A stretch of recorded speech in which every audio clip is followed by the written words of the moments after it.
So I was cut off.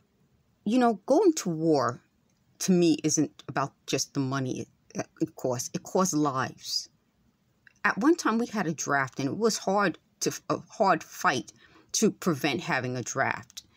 And without a draft, there are other issues. So every war has a human cost, not just a financial cost. And I think that is what we have to consider before we go into any war. The next part about that is that if you say one group, say Democrats, don't care about this country, then what you're saying is that people you know, it could be your parents, your children, they don't care about the country. That's not true. We all care about the country. But I think what it is that we're human. We see things from a different point of view. And that point of view is based on our life experiences. So when we're fighting for, different issues, we're fighting for it because our life experience says this is important to us, or that's not as important. So going back to why I'm saying that when you look at politics, it changed from when I was a kid, 70s, 80s, 90s, until now. Before that, people were busy. We weren't, canceling people. We were interested in certain issues, but we weren't obsessed with it. And I think that's part of it. There are personality traits that emerged in the last, say, since the 90s till now.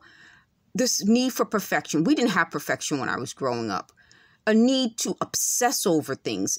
We had, like I said, I think in a previous video, I'm not going to try to find it.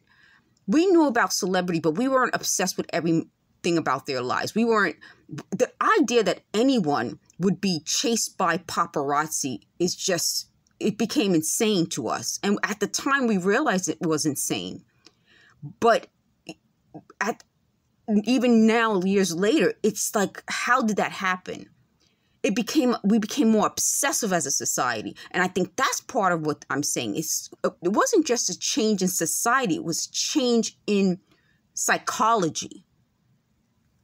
The idea that we became more obsessed with things, more judgmental. We had more time to be judgmental. We didn't have a lot of time. Like I said, I love going over like things that happened in the 70s and 80s when I was a kid. We were busy. I mean, school took a lot as a kid. Then after school, we had activities. Then we had annual activities, like we had annual school things and this event and that. We were busy. I think that was another issue that I've been talking about. That generation, so I'm saying the generation from 70s, 80s, 90s, they kept us very busy. So you didn't just have your parents, you had grandparents, you had other people in your lives, and you just were busy. You had so many events. I think what I'm seeing now when kids are just on the cell phones or the video games, where are the events? Where are the things that kept them busy?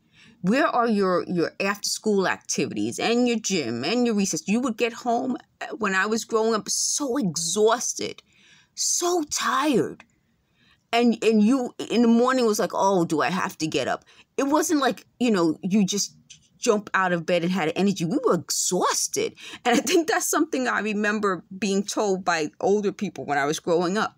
We're going to keep you guys busy until you fall asleep so that by the time you got home, you were